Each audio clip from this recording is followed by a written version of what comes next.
옆에 계신 분도 또 우리 자신도 하나님의 축복의 통로인 줄을 믿습니다. 우리들을 통하여서 하나님께서 우리에게 믿음을 주셨고 그 믿음을 통하여서 다른 사람들을 살리는 그런 축복의 통로로 사용해 주실 것을 믿습니다. 그렇게 하기 위해서는 오늘 말씀을 통하여서 하나님께서 주신 그 믿음, 그 새 옷을 입은 그 믿는 믿음으로 나아가야 되는 줄을 믿습니다. 그래서 오늘 말씀을 그 말씀의 거울에 우리의 모습을 비춰서 하나님 말씀에 순종하여 하나님께 쓰임받는 저와 여러분들이 되시기를 간절히 소망합니다. 첫 번째로는 새 사람을 입은 사람의 삶의 모습의 형태에 대해서 이야기하고 있는데요. 네 가지 변화를 특징적으로 잡고 있습니다. 첫 번째로는 거짓말을 버리고 참된 것을 말해야 된다라고 이렇게 말씀하고 있습니다. 그러니까 사도 바울은 에베소 교인들에게 옛사람을 벗어버리고 새 사람을 입으라라고 명령하셨습니다. 예수 그리스도 안에서 새 사람이 된 그들에게 어떠한 삶의 모습이 삶 속에서 나타내야 되는지를 설명해 주고 있는 것이죠. 그래서 구체적으로 네 가지를 살펴보실 텐데요. 먼저는 참된 것을 말해야 된다라는 것입니다. 25절을 띄워주시겠습니까? 같이 한번 읽어보시겠습니다. 시작. 그런즉 거짓을 버리고 각각 그 이웃과 더불어 참된 것을 말하라. 이는 그가 저로 저체됨이라. 아멘. 앞에 거짓을 버리고 참된 것을 말하라 라고 이렇게 말씀하고 있습니다. 그러니까 이런 거죠. 거짓말을 안 하는 사람에게 거짓말을 하지 말라는 것은 이상한 일입니다. 그러니까 분명히 그 에베소 교회 안에 거짓말을 하는 사람들이 있었다라는 것이죠. 그러나 성도가 거짓말을 하는 것은 새 사람의 모습이 아니라 옛 사람의 모습이라는 것입니다.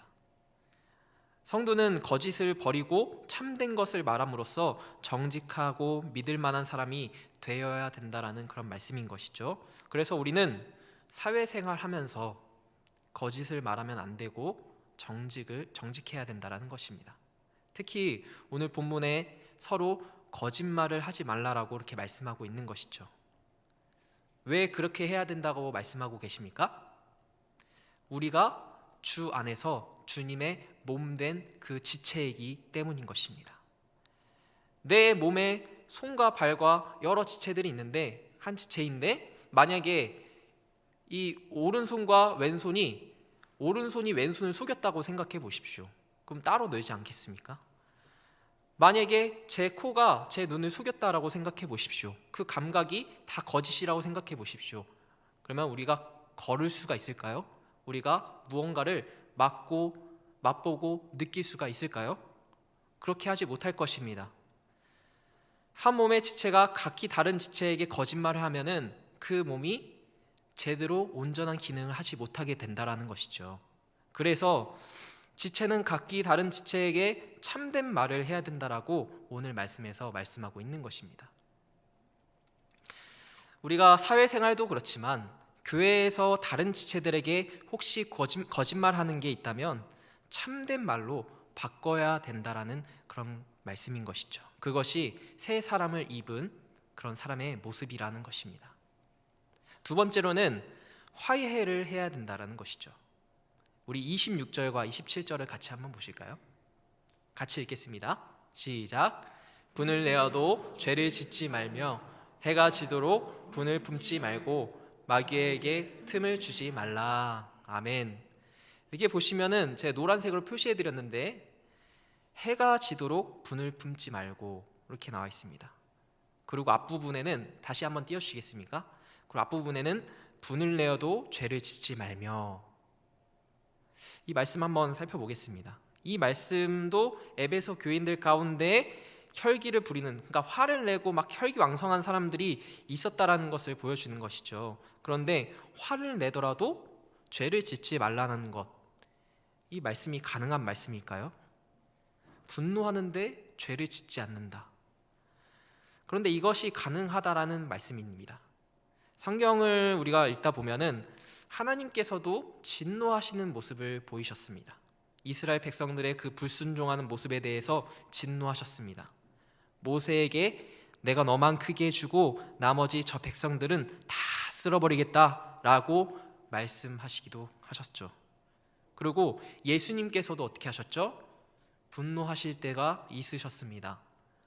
성전을 그 장사하는 집으로 만들어버린 그 이스라엘 백성들, 사람들을 보면서 분노하셨습니다. 그리고 모든 그 상들을 다 엎어버리고 채찍질도 하셨죠. 그리고 그 죄를 보시고 즉각적으로 반응하시면서 독서를 날리시기도 하셨습니다. 그래서 분노라는 것은 죄에 대해서 즉각적인 그런 민감한 반응인 것이죠.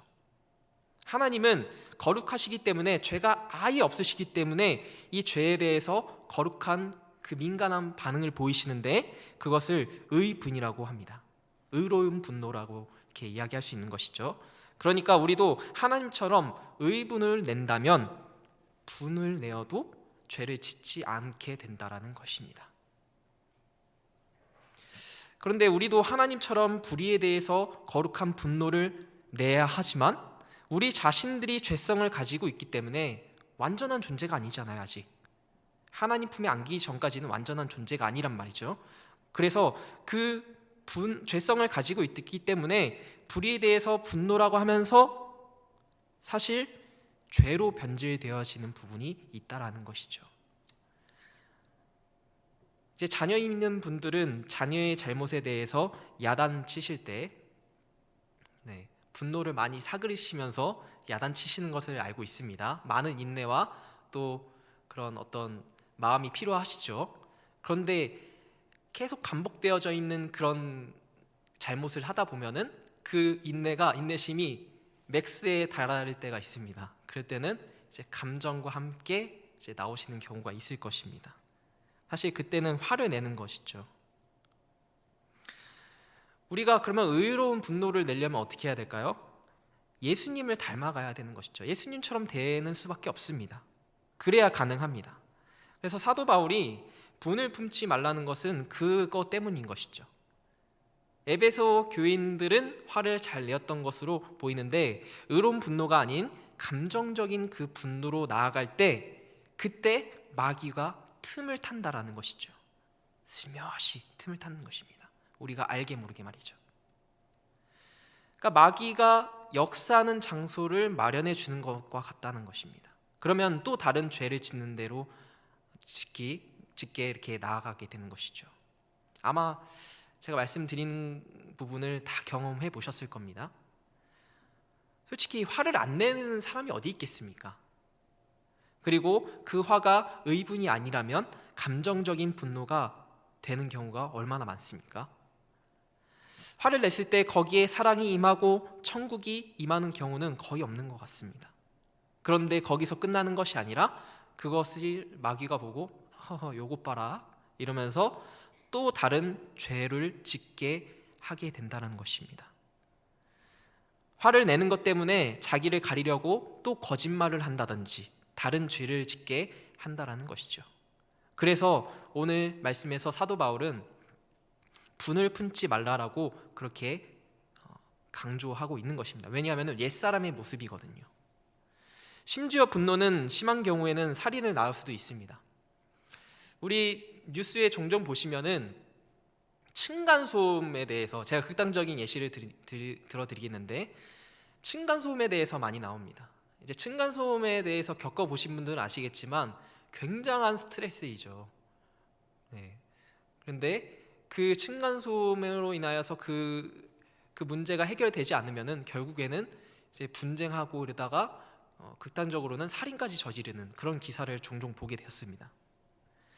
그러니까 상대방을 위해서라도 또 그 형제를 미워하는 그런 마음을 품지 말고 그 미워하는 것은 살인과 같다라고 예수님께서 말씀하셨잖아요.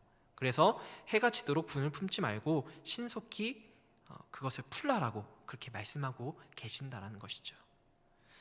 우리도 그리스도인들도 화가 날 수가 있습니다. 그러나 그것을 빨리 풀라라는 그런 말씀인 것입니다. 이제 결혼하신 분들은 부부싸움을 하실 때가 있잖아요. 근데 부부싸움을 하시면은 풀기가 쉽지 않으실 것입니다. 그러나 그것을 빨리 풀으셔야 됩니다. 상대방을 위해서도 그렇지만 나 자신을 위해서라도 그것을 빨리 풀지 아니하면 또 다른 죄를 짓게 되기 때문인 것이죠. 마귀가 틈을 탑니다. 마귀에게 틈을 주어서는 안 된다라는 그런 말씀인 것입니다. 그 다음 세 번째는 무엇이 있습니까? 구제해야 됩니다. 구제. 우리 28절을 같이 한번 읽어보실까요? 28절 읽겠습니다. 시작. 도둑질하는 자는 다시 도둑질하지 말고 돌이켜 가난한 자에게 구제할 수 있도록 자기 손을 수고하여 선한 일을 하라. 아멘. 선한 일을 하라 라고 말씀하고 있는데 정확하게는 구제해야 된다는 것입니다. 그러니까 도둑질은 옛 사람의 모습인 것이죠. 그 과거의 모습인 것입니다. 그런데 이 말씀을 거꾸로 생각해 보면 에베소 교인들 가운데 도둑질을 하는 사람들이 있었다라는 그런 말씀도 되는 것이죠. 그러나 새 사람을 입은 사람들은 도둑질을 하지 말고 내 손으로 수고하여서 궁핍한 사람들, 어려운 사람들을 도와주는 사람이라고 사도 바울이 말씀하고 있는 것이죠. 그러니까 사도 바울이 데살로니가 교회에게 일하기도 싫어하거든 먹지도 말게 하라라고 말씀했는데, 왜냐하면은 예수님이 곧 다시 온다고 하여서 다 일을 관두고 안 하니까 그렇게 말씀을 전했던 것이죠. 그러니까 이 말을 다시 말씀드리면은 새 사람을 입은 사람들은 게으르지 아니하고 주님 다시 오실 때까지 최선을 다해서 일을 하는데 그 일한 것으로 정직하게 어려운 사람들을 도와줘야 된다라고 이렇게 말씀하고 있는 것이죠. 그러니까 새 사람은 남의 것을 훔쳐서 가지고 와서 남을 돕는 사람이 아니라 내가 정직하게 일해서 그 남을 도와주는 것을 성경에서는 말씀하고 있는 것입니다. 물론 우리가 실제로 남의 것을 막 도둑질해서 훔쳐오는 경우는 거의 없겠죠. 진짜 남의 것을 훔치진 않습니다. 그런데 잘 생각해 보십시오. 진짜 남의 것을 훔치는 것만이 도둑질일까요? 남을 속여서 내가 이득을 본다면은 그것도 도둑질 중에 하나라고 볼 수 있습니다. 그래서 슬쩍 속여서 이익을 보면은 도둑질이 된다는 것이죠. 이 부분을 우리가 그것을 깨닫고 알게 되면은 빨리 그 부분을 해결해야 됩니다. 그래야 정직함으로 수고하여서 다른 사람들을 돕고 구제할 수 있는 그런 하나님의 선하신 축복의 통로로 사용될 수 있기 때문인 것입니다. 이것이 새 사람을 입은 삶입니다. 성경의 인물을 예시를 들어볼까요? 마치 삭개오와 같죠. 삭개오는 직업이 무엇이었습니까? 세리인데 세리들 중에서도 세리장이었습니다. 그 당시 때는 로마의 압제를 받고 이제 세리들이 그 세금을 다 걷는데 그 세리들이 걷는 그 금액들이 정해져 있는 게 아니었어요.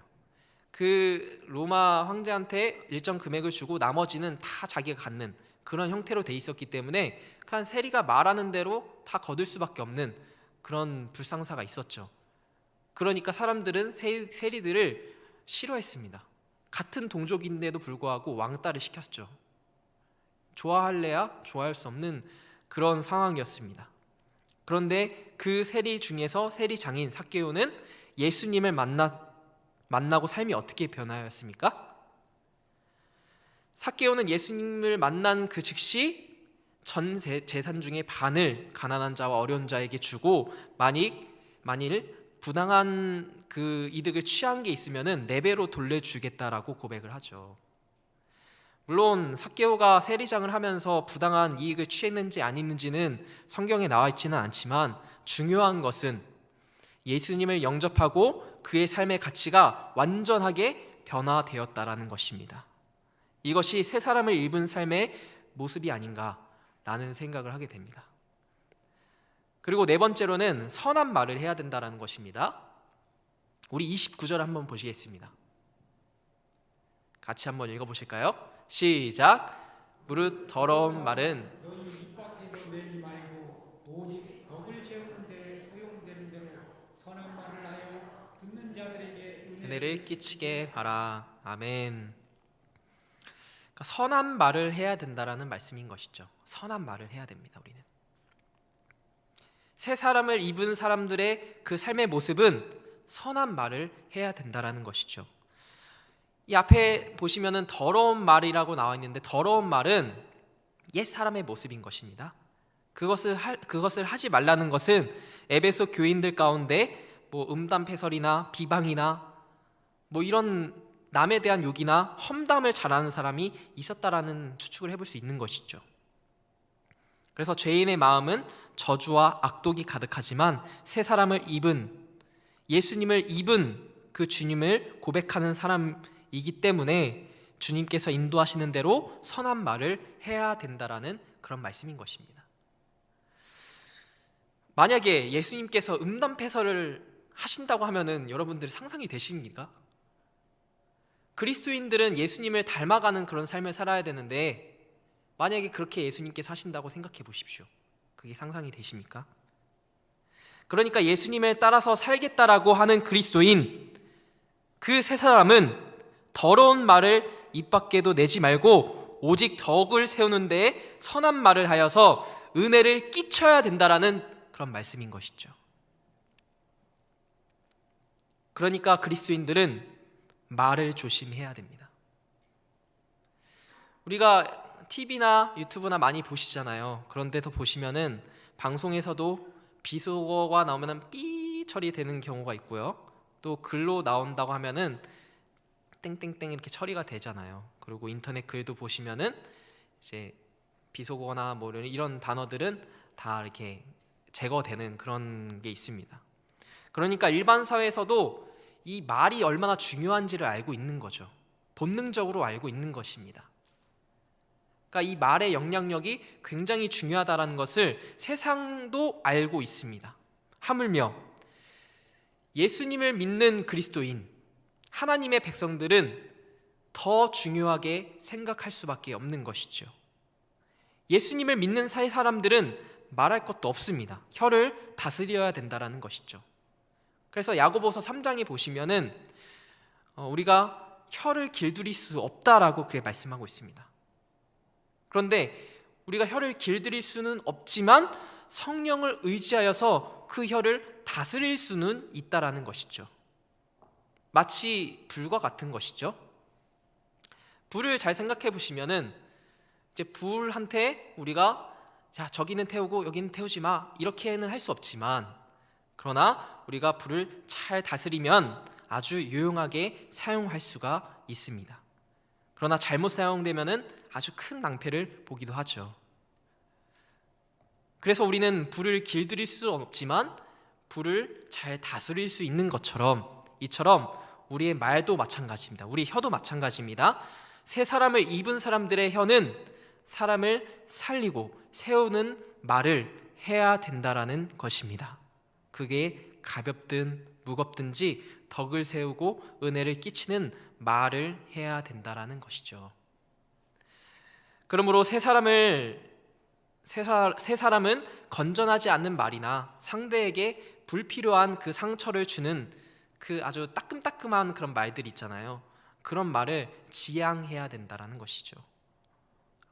그리고 혹시 필요할 때는 조금 강하게 말할 때도 있어야 되죠. 그런데 그런 강한 말을 할 때에도 상대방이 정말 잘 되게 하기 위한, 정말 기도하고 정말 마음에 준비하고 그 말할 것을 준비했을 때, 진짜 사랑이 있을 때나 가능한 것이지, 사랑이 없이 하면은 오히려 그 사람한테는 독이 될 수 있다라는 것입니다. 우리가 일상생활을 하다 보면은 간과하는 것이 있는데 친하다고 말을 함부로 하는 경우가 종종 생긴다라는 것이죠. 막 예의 없이 얘기하거나 반말을 하거나 이런 경우가 있는데, 우리가 친한 사이면 사이일수록 더욱더 예의를 갖추어서 말할 줄 알아야 된다는 것이죠. 그것이 새 사람을 입은 자들의 모습입니다. 우리가 예수님을 믿고 새 사람을 입었으면서도 옛사람의 모습으로 살아간다면, 만약에 그렇게 살아간다면 우리 안에 계신 그 성령님이 어떻게 반응하실까요? 30절을 같이 한번 보실까요? 네, 30절을 띄워주십시오. 같이 한번 읽어보시겠습니다. 앞에 읽어보시죠. 시작. 하나님의 성령을 근심하게 하지 말라. 그 안에서 너희가 구원의 날까지 인치심을 받았느니라. 아멘. 성령께서 근심하신다라고 말씀하고 계십니다. 우리가 예수님을 믿는 그 순간 그 성령님이 우리 안에 내주하고 계시죠. 그러면 하나님께서는 넌 내 것이다 라고 그렇게 도장을 꽝 받고 하는 것이 바로 인치심입니다. 그래서 우리 안에 성령님이 계시고 영원히 우리와 함께 계시죠. 그런데 그렇게 새 사람을 입었음에도 불구하고 거짓말을 하고 분을 내고 도둑질하고 더러운 말을 하고 있으면 성령님께서 너는 더럽다 라고 하고 떠나셔야 되는데 그런 게 아니라 계속 계시면서 근심하신다라는 것입니다. 정확하게는 슬퍼하신다라는 것이죠. 우리 안에 계신 그 성령님께서, 내주하고 계신 그 성령님께서 슬퍼하신다라는 그런 말씀인 것입니다. 그래서 그런 삶을 살지 말라고 사도 바울이 오늘 말씀에서 권면하고 있는 것이죠. 사랑하는 주님의 성도 여러분, 오늘 이 말씀이 우리에게 하신 말씀인 줄을 믿습니다. 그래서 이 말씀에 순종하여서 선한 말을 하는 우리 모두가 되시기를 간절히 소망합니다. 그러면 새 사람을 입은 그런 사람들이 이 네 가지 변화를 경험하면 어떤 일들이 일어날까요?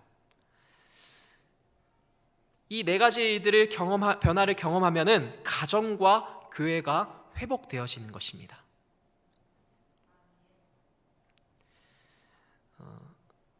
우리 31절과 32절을 같이 한번 보실까요? 한번 띄워주세요. 네, 같이 읽겠습니다. 시작. 너희는 모든 악독과 노함과 분냄과 떠드는 것과 비방하는 것 모든 악의와 함께 버리고 서로 친절하게 하며 불쌍히 여기며 서로 용서하기를 하나님이 그리스도 안에서 너희를 용서하심과 같이 하라. 아멘.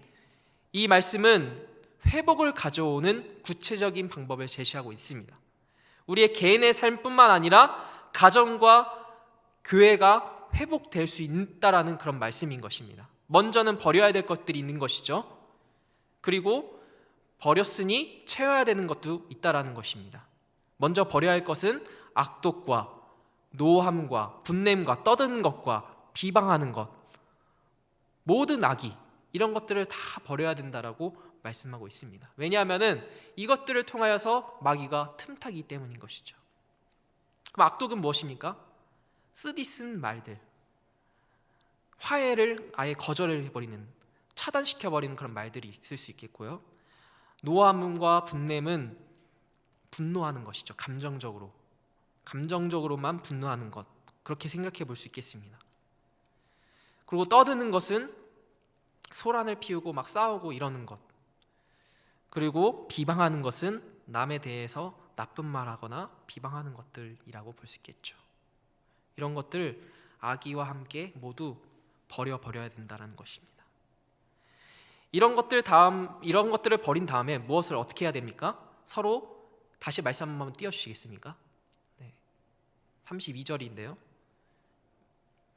노란색을 같이 한번 다시 읽어보겠습니다. 시작. 서로 친절하게 하며 불쌍히 여기며 서로 용서하기를 하나님이 그리스도 안에서 너희를 용서하심과 같이 하라. 아멘.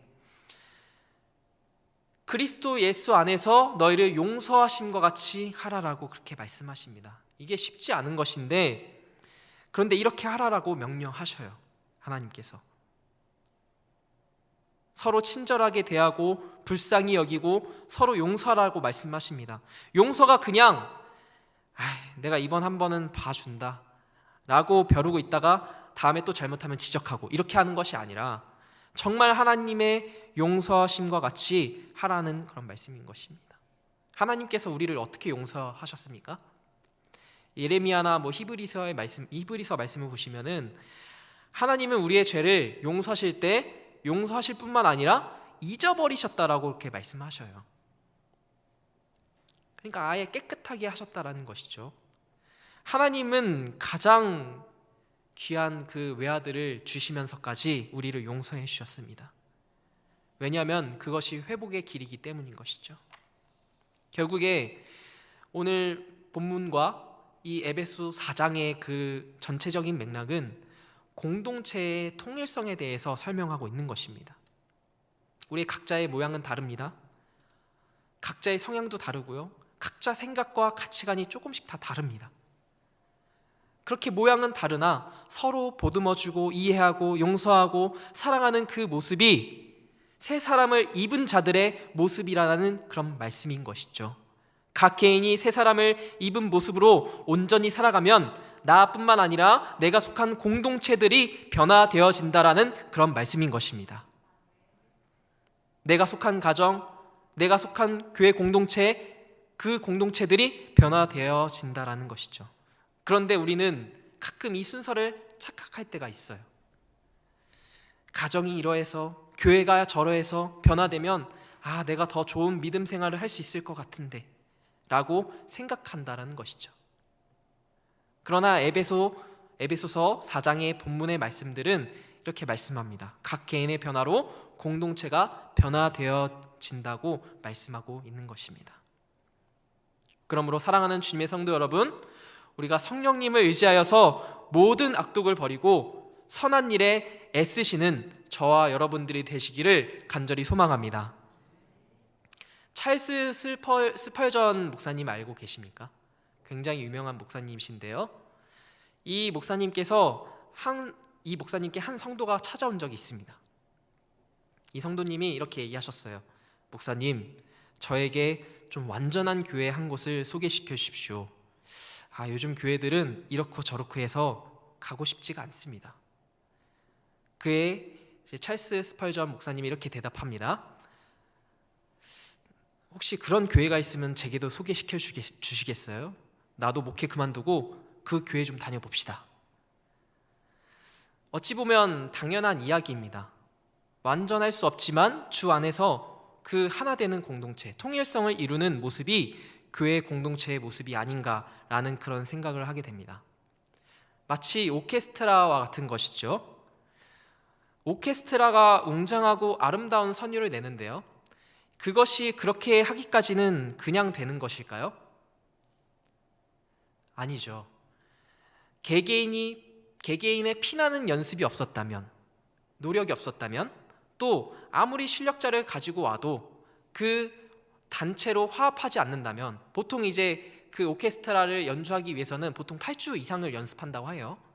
그러니까 그런 식의 연습을 하지 않는다면 쉽지가 않습니다.